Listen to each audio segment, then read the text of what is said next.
Hello students, welcome to online lecture series on electromagnetic fields. This subject is electrical engineering 4 semester subject. Myself Kapil Dhamma, assistant professor in ETC department, St. Andrews Institute of Technology and Management, Farooq Nagar, Gurugram. So students, we will discuss the first lecture of unit 1. The topics we will cover in this video are the introduction to vector algebra, that is the basic terminologies we discussed in our small classes, that scale value, scalar value, vector value, scale field, vector field, and how the vector is representative, how the vector is represented in vector space form, the unit vector space representation. Third one is introduction to coordinate system, students. So after defining the coordinate system, then we discuss the classification of coordinate system in detail, which are frequently used in our vector space. So student, let's start our first topic, vector algebra. So as you know that if we talk about the introduction towards vector algebra, then we have basic two terminologies we interact with in electromagnetic fields. One is scalar and second one is vector. So as you know, scalar is nothing but the quantity characterized by only its magnitude, है ना. तो scalar value कौन सी है? Scalar value वह value है जिसके अंदर आप सिर्फ मैग्नीट्यूड का रिप्रेजेंटेशन करते हैं और डायरेक्शन से उसका कोई लेना देना नहीं है, यानी कि यू वांट ओनली मैग्नीट्यूड. तो एग्जांपल्स के तौर पर अगर हम देखें तो टेम्परेचर और maximum mass, density, volume, electric charge, these are nothing but called as a scalar values. And if we talk about the vector, तो वेक्टर में आप देखेंगे कि मैग्नीट्यूड तो है ही है, मगर साथ ही साथ उसमें क्या हो गया, एक आपका डायरेक्शन भी जुड़ गया. तो डायरेक्शन और मैग्नीट्यूड के साथ साथ हमारा क्या हो जाएगा, वेक्टर हो जाएगा. तो इसके एग्जांपल कौन कौन से हैं? Force, velocity, acceleration, electric field intensity, magnetic field intensity. So students, this is the basic terminologies of vector algebra, that is scalar and vector. If we talk about the field, which is very important in the electromagnetic field theory, so field is nothing but is a region in which a particular physical function has a value at each and every point in that region. हर एक point पर उस reason के अंदर जहाँ पे हम physical function को define कर रहे हैं, तो उसकी हर एक पॉइंट के ऊपर आपका कोई ना कोई वैल्यू होगी. उस पूरे रीजन को हमने क्या बोला, एक फील्ड बोला. तो फील्ड के अंदर जो हमारी क्लासिफिकेशन हैं स्टूडेंट्स, हम उसको आगे फर्दर डिफाइन करते हैं स्टूडेंट. जैसे कि आप देख रहे हैं, मैं दिखाऊं आपको. एक है स्केलर फील्ड और स्केलर फील्ड के साथ है एक वेक्टर फील्ड. तो स्केलर फील्ड में बात करते हैं तो ये है distribution of scalar quantity with a definite position in a space. और डेफिनेट पोजीशन अगर आपको बता रहा है तो वो बात कर रहा है स्केलर फील्ड की. यदि वेक्टर फील्ड के बारे में बात करें तो distribution of vector quantity in space, that is example अगर हम बात करें gravitational force which has various value at various points in the space and has a specific directions.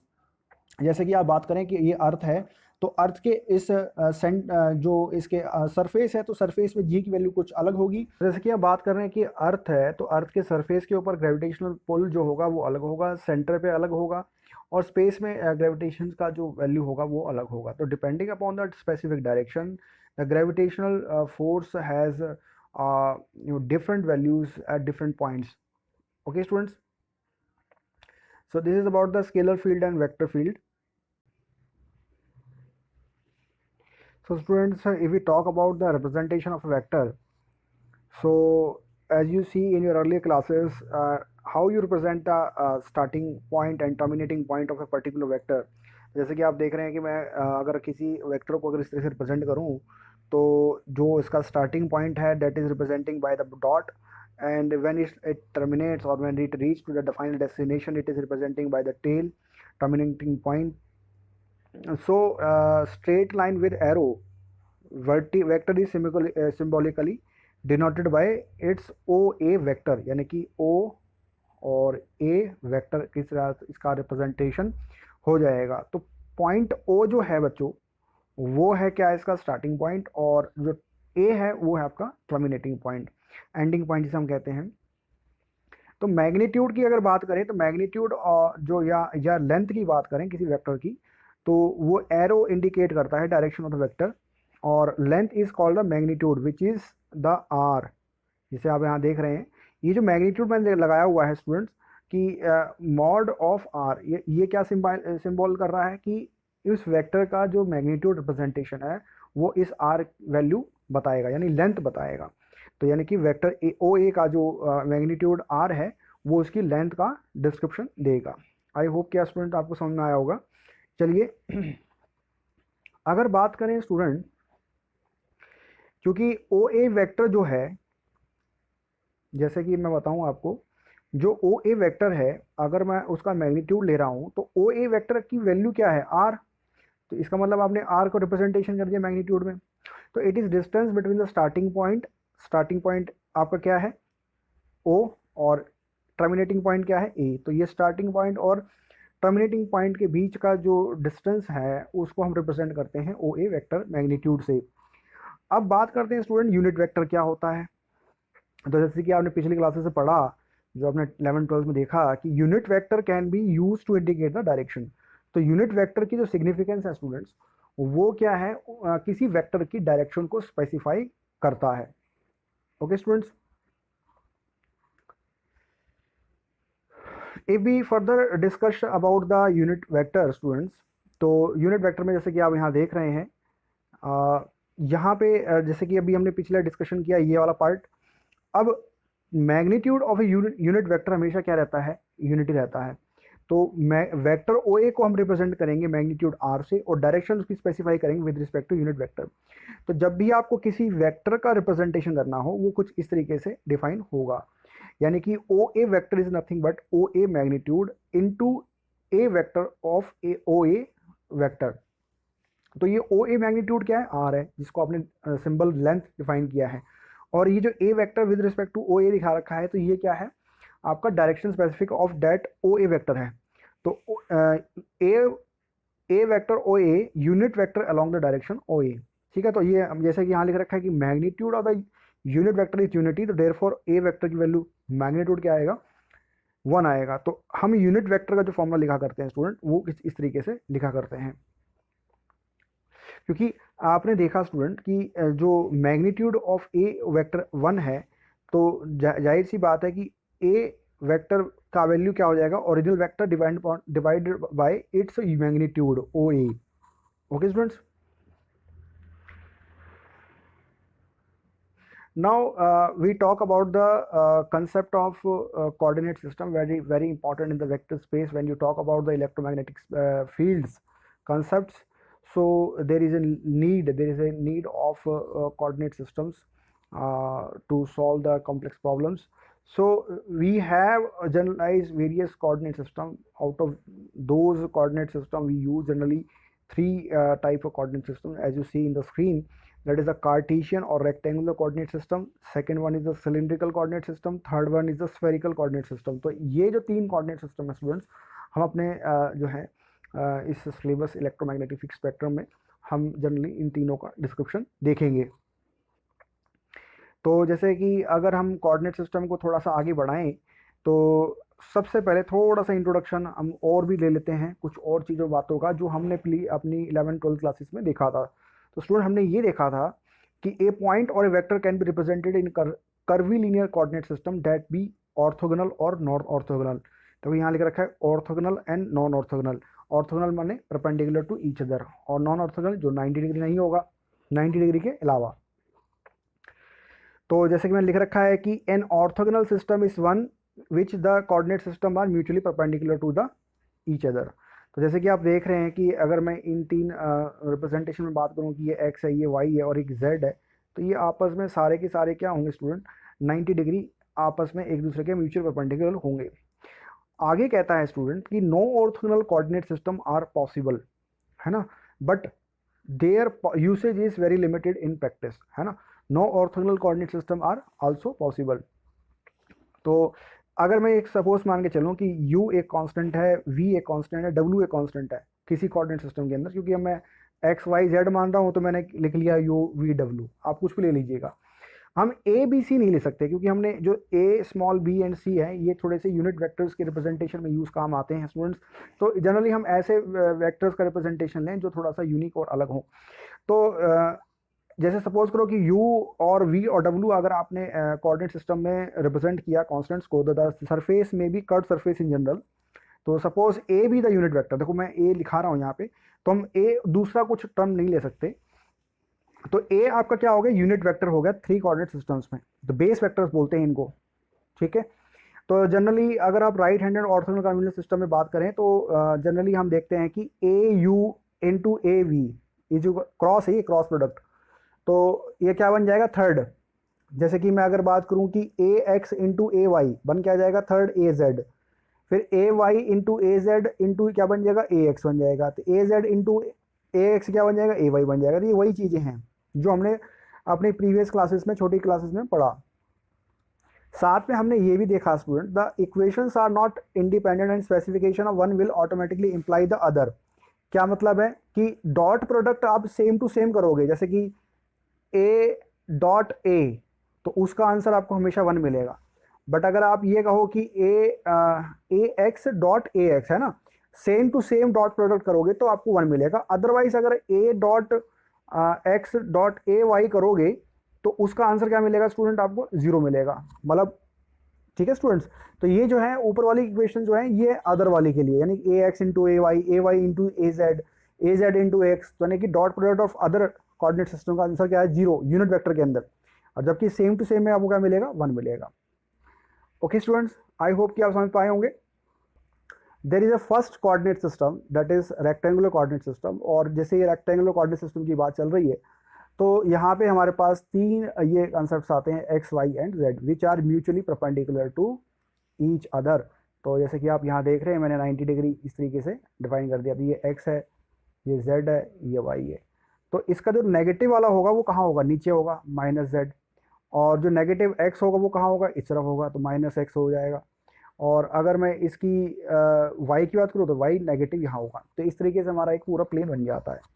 तो जनरली हम पॉजिटिव की बात कर रहे हैं।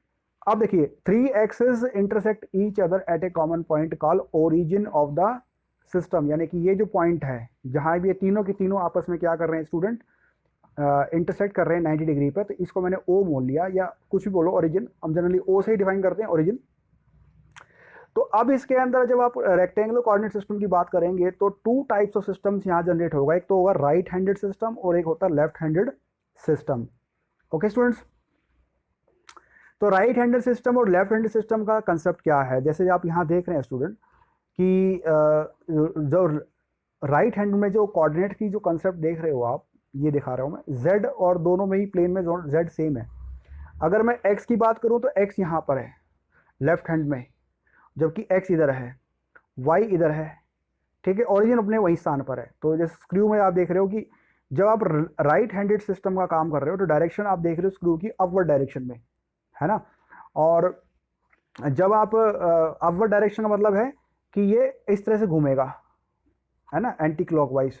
और जब आप लेफ्ट साइड में घूमोगे तो ये किस तरह घूमेगा, इस तरीके से घूमेगा क्लॉकवाइज डाउनवर्ड डायरेक्शन।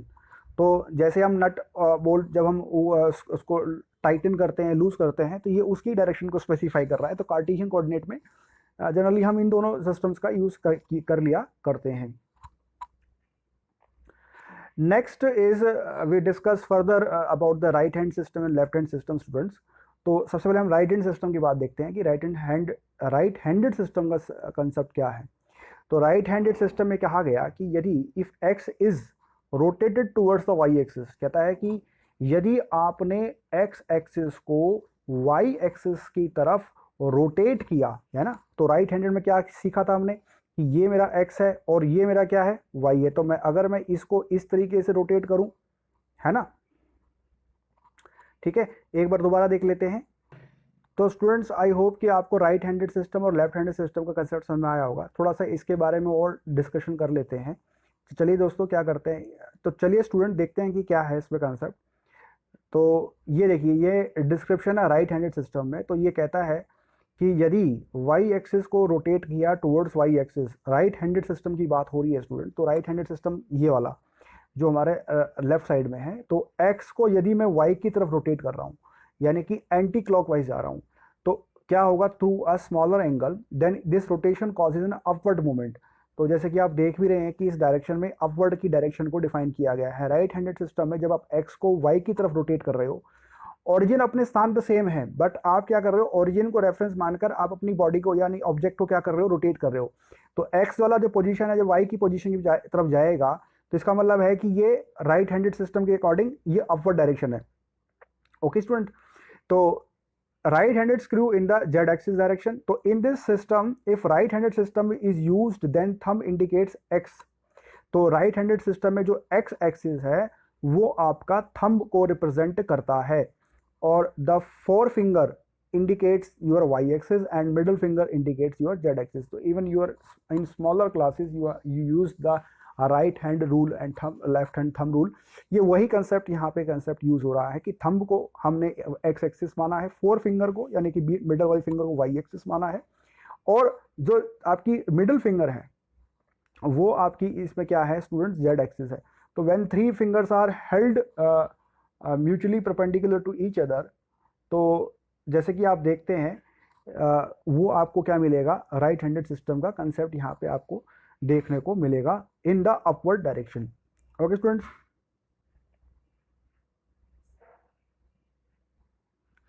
तो अगर बात करें लेफ्ट हैंड सिस्टम की, तो स्टूडेंट देख रहे हैं जैसे कि यहाँ लिख रहा है X is rotated towards Y axis. तो जैसे कि आप लेफ्ट हैंड साइड का देखें तो एक्स को रोटेट कर रहा हूँ वाई एक्सिस की तरफ यानी क्लॉकवाइज डायरेक्शन में, तो ये डाउनवर्ड की तरफ रिप्रेजेंट हो रहा है। तो यहाँ भी एक स्मॉलर चेंज होगा, जो भी है ओरिजिन आपका सेम रहेगा। जब object will move from X axis to Y axis in clockwise direction, and clockwise direction represent the downward direction. So this rotation causes the downward movement of the right handed screw in the z direction. So students, in Cartesian coordinate system x is equal to 0 plane indicates two dimensional yz plane. देखिए सीधी सी बात है कि यदि हम बात कर रहे हैं, जैसे मैं आपको समझाना चाहूँ कि अगर मेरे पास तीन कोऑर्डिनेट सिस्टम हैं z, x एंड y, उसमें से ये कहता है कि ये x प्लेन हमारा क्या हो गया, जीरो हो गया। अब आपस में तीनों आपस में क्या है, ये mutually perpendicular to each other है। तो अगर x is equal to zero है तो इसका मतलब वो कौन सा प्लेन है, yz प्लेन है। क्योंकि अगर आप इसको उस तरीके से हिसाब से जाके देखो कि x को z की पोजीशन में उठाओगे तो आपको ये सरफेस yz प्लेन मिलेगा। y प्लेन को जीरो करोगे तो इसका मतलब xz प्लेन मिलेगा, और z को जीरो करोगे तो इसका मतलब आपको xy प्लेन मिलेगा। तो in this way we will convert the three dimensional coordinate system into a two dimensional coordinate system by putting one of the coordinate to a 0. Okay, now representation of a point in rectangular coordinate system। तो यानी कि बात ये तो हुई description उस rectangular coordinate systems की, उसके किस तरीके से हम डायमेंशंस वाइज उसको रिप्रेजेंट करते हैं। अब बात आती है कि हम पॉइंट को अगर हमने एक्स वाई जेड प्लेन के अंदर अगर हमने लोकेट करना है तो रेक्टेंगुलर कोऑर्डिनेट सिस्टम में उसकी लोकेशन जो बनेगी वो क्या बनेगी स्टूडेंट्स। तो जैसे कि आप यहाँ देख रहे हैं, यहाँ बात चल रही है ये z है और ये x है और ये y है। सपोज एक पॉइंट P है, ये दिख रहा है आपको, P की वैल्यू दे रखी है x, y, z। तो a point in rectangular coordinate system is located by y1। ठीक है, जैसे आप y1 कह दो या x1 y1 z1 कह दो तो r, ठीक है, y1। तो three coordinates are X Y Z coordinates उनके हो जाएंगे। तो consider a point P having a coordinates x, y1 and z1। तो ये तो वैल्यू होगी जनरलाइज। अब इन x, y, z की वैल्यू क्या है, तो उसने बोला कि x, y, z की एक्चुअल वैल्यू x1, y1 और z1 है। ओके, तो P की वैल्यू जो रिप्रेजेंटेशन हुई वो क्या बनी, x1, y1 एंड z1। तो coordinate x1, y1, z1 can be positive और नेगेटिव। मैं जैसे बताया मैंने आपको, क्योंकि प्लेन की बात चल रही है स्टूडेंट, तो प्लेन तो कुछ भी हो सकता है, ऐसे भी हो सकता है, ऐसे भी हो सकता है, ये पूरा प्लेन है। तो ये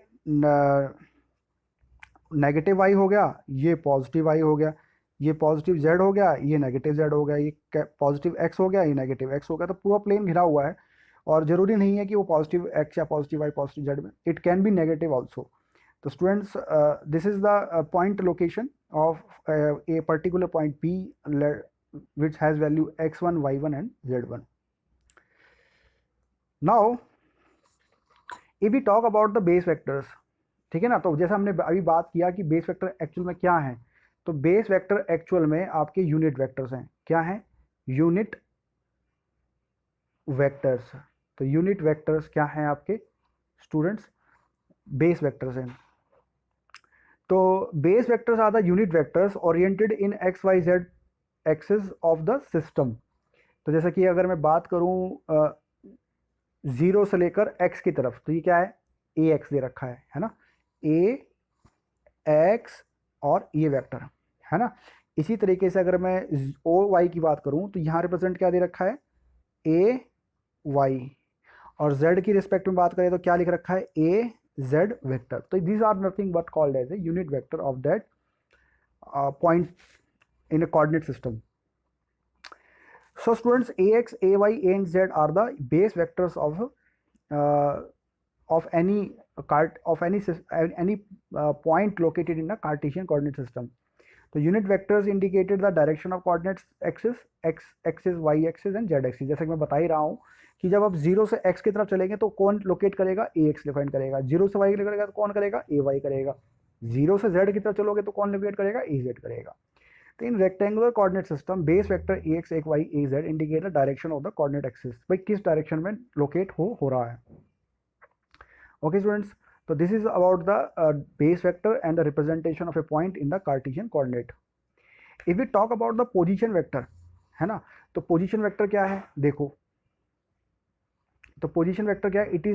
it is called as the radius vector. तो जैसे कि आप देख रहे हैं student, so next is position vector. Students, if we talk about the position vector, it is also called as the radius vector. तो जैसे कि आप देख रहे हैं कि डायग्राम हमने एक कॉमन लिया हुआ है, x1 y1 z1, p point है, तो इसका जो रेडियस है विद रिस्पेक्ट टू ओरिजिन वो ये डिफाइन किया हुआ है, z से मेरा ये डिफाइन हुआ रखा है।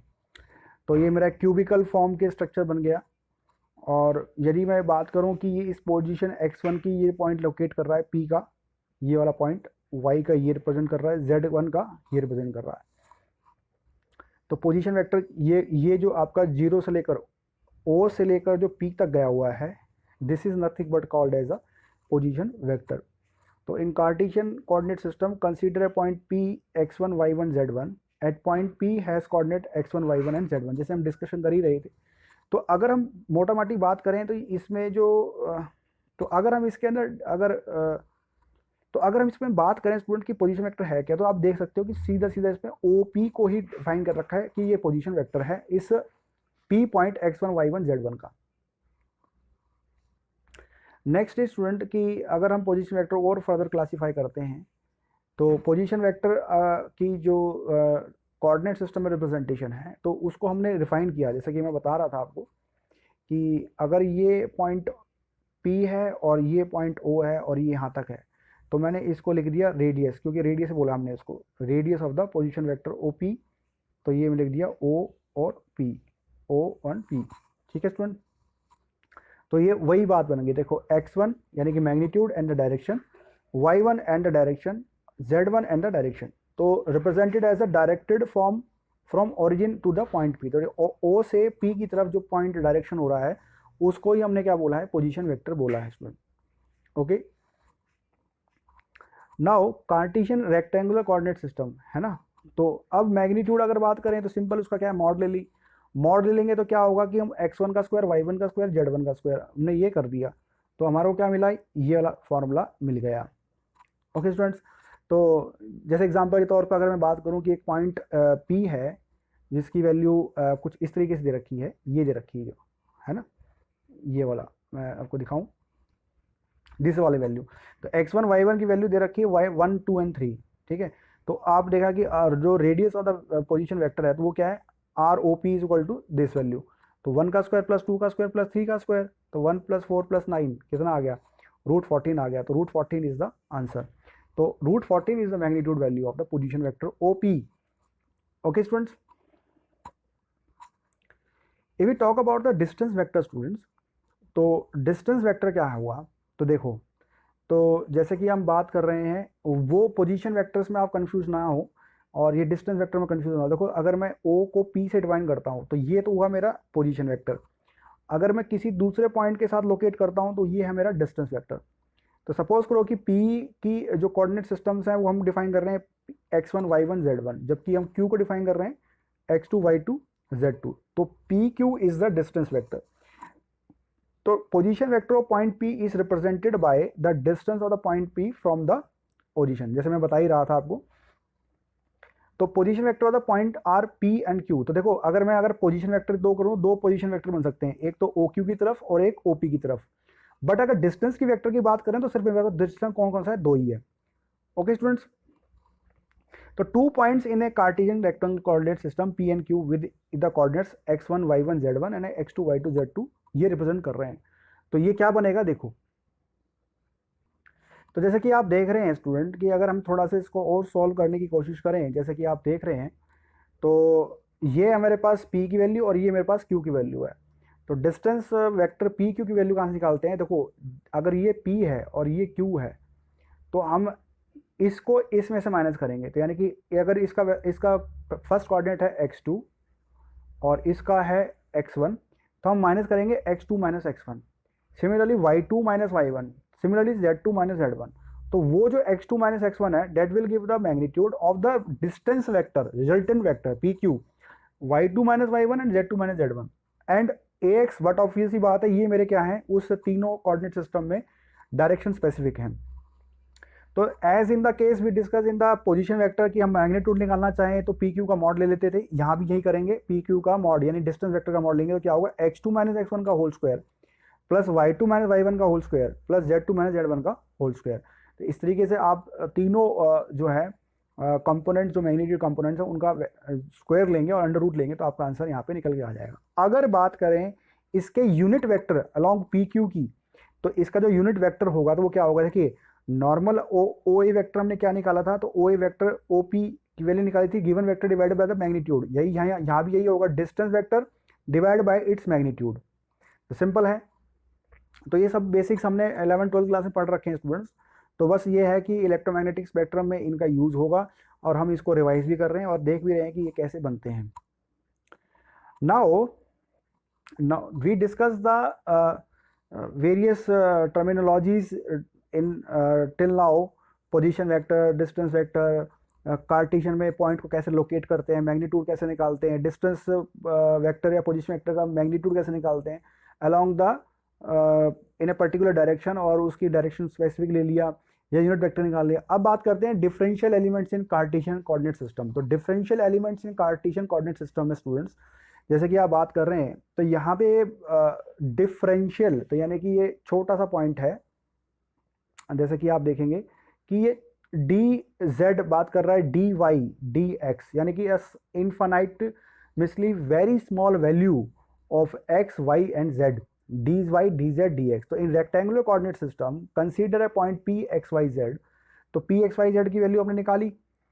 अब ए न्यू पॉइंट लिया पी डैश, उसमें आपने क्या किया कि लेट अस सपोज कि उसमें एक चेंज हुआ x plus d x. D x मेरा इनफाइनाइटली वेरी स्मॉल वैल्यू है which is going to be added with the original value, तो x प्लस डी एक्स हो गया।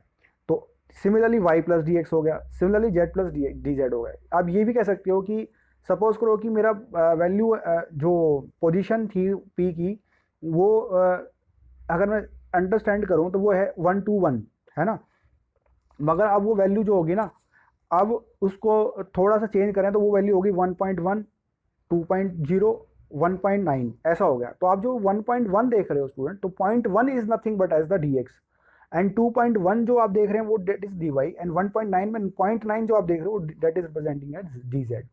तो टोटल जो हमारा बना x plus d x that is equal to 1.1, ठीक है। बट अगर ओरिजिनल की बात करें तो ओरिजिनल मेरे पास क्या है, 1 है। जैसे मैं आपको और समझाऊं इसके तरीके से कि ओरिजिनल पॉइंट मेरे पास कितना है, 1 to 1, एग्जाम्पल के तौर समझा रहा हूं, मगर ये वैल्यू बन गई 1.1, 2.1 एंड 1.9 है ना। तो ये 1 ये तो हो गए ओरिजिनल और ये हो गए बढ़ के। तो बढ़ के जो हुआ है ये क्या बनी, x plus d x, y plus D y, z plus D z, ये सारी वैल्यू इनकी है। तो इसमें dx की वैल्यू भी है, ओरिजिनल वैल्यू भी है। ओके स्टूडेंट्स, तो dx is the differential length in x direction, differential length in y direction and differential length in z direction. So this is the brief aspect of differential representation in Cartesian coordinate system. Next आगे चलते हैं इसको। अब जैसे कि बात करें representation करना हो डिफरेंशियल वेक्टर लेंथ का, एलिमेंट्री वेक्टर लेंथ का, डीएल का, तो जैसे लेंथ में पूरी लेंथ के अंदर थोड़ा थोड़ा चेंज आएगा with respect to x, with respect to y, with respect to z, तो डेफिनेटली पूरी लेंथ के अंदर भी तीनों कोऑर्डिनेट सिस्टम की वजह से लेंथ में चेंज आएगा। तो अगर मेरे पास ओरिजिनल लेंथ एल है तो एक्स में भी थोड़ा बहुत चेंज आया, वाई में भी थोड़ा बहुत चेंज आया, जेड में भी बहुत थोड़ा चेंज आया, तो तीनों की चेंज की वजह से मेरा एल क्या हो गया, एल प्लस डी एल हो गया। तो ये जो एल प्लस डी एल है स्टूडेंट, ये बन गया डी एल। तो इसका क्या वैल्यू क्या होगी, d x plus D y plus d h. तो मैग्नीट्यूड क्या निकालेंगे, सेम फार्मूला है, कुछ चीज़ नहीं है, जब रिप्रेजेंटेशन का तरीका ही बदल गया। तो डी एक्स का whole square plus D Y का whole square plus D Z का होल स्क्वायर। तो डिफरेंशियल ये होगी वेक्टर लेंथ। अगर वॉल्यूम की बात करें तो ये हो जाएगा d x d Y D z, है ना, क्योंकि वॉल्यूम हमारा क्या है, स्केलर क्वांटिटी है। और अगर सरफेस एलिमेंट की बात करें तो क्या होगा सरफेस में, तो सरफेस में आप जैसे एरिया की बात करते हैं तो दो सरफेस आपको मिलेंगे, d s is equal to d s into a n. A n is the जो उसकी डायरेक्शन को स्पेसिफाई करेगा, है ना। ये जो ए एन है बच्चों, ये ए क्या करेगा, उस सरफेस की डायरेक्शन को स्पेसिफाई करेगा। सपोज मैं आपसे कहूँ कि ये मेरे पास एक ऐसे डायरेक्शन बना हुआ है, एक मेरे पास ये ऐसे बना हुआ है, और एक मेरे पास ये बैठ के बना हुआ है। तो इसकी जो डायरेक्शन है अगर मैं ऐसे डिफाइन कर रहा हूँ तो ये एन इसकी डायरेक्शन डिफाइन कर रहा है। अगर ये ऐसे डिफाइन कर रहा है तो ये क्या हो गया, ये जो डायरेक्शन इस तरफ राइट हैंड साइड में है तो ये एन डिफाइन कर रहा है। अगर ये इसका डायरेक्शन नीचे की तरफ है तो एन इसकी डिफाइन कर रहा है। तो सरफेस टू सरफेस रिप्रेजेंट करता है, और डीएस जो रिप्रेजेंट करता है, सपोज करो कि ये हो गया जी डीएक्स, और ये होगा जी डी वाई, और ये होगा जी ए जेड, है ना, इस तरीके से रिप्रेजेंट कर दिया। तो डीएस की वैल्यू क्या होगी, d x into d y, और डायरेक्शन स्पेसिफिक हो गया ए जेड हो गया। तो इस तरीके से हम इसका इस्तेमाल कर लिया करते हैं। तो यहाँ बात कर रहे हैं ds, sir differential surface area. तो ए एन क्या है, unit vector normal to the surface. Normal का मतलब परपेंडिकुलर, ठीक है स्टूडेंट्स, परपेंडिकुलर।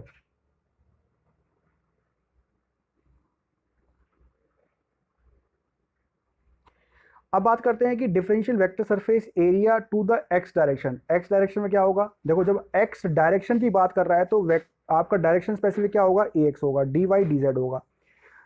वाई डायरेक्शन में क्या होगा, डी एक्स डी जेड होगा, ए वाई होगा। और जेड डायरेक्शन में क्या होगा, जैसे मैंने अभी बताया, d x into d y into a z. Okay students, so in this way we discuss the differential representation of length, differential volume, differential surface, position vector, distance vector, generalized vector scalar quantity, a unit vector, a point which is located in the Cartesian coordinate with respect to x y z। ये हमने इस lecture में discussion किया student, और Cartesian coordinate का हमने यहाँ पे इंट्रोडक्शन किया। तो आई होप कि स्टूडेंट्स आपको ये समझ में आया होगा। अगली क्लास में दूसरा सिलेंड्रिकल कोऑर्डिनेट सिस्टम को एक्सप्लेन करेंगे। तब तक के लिए थैंक यू।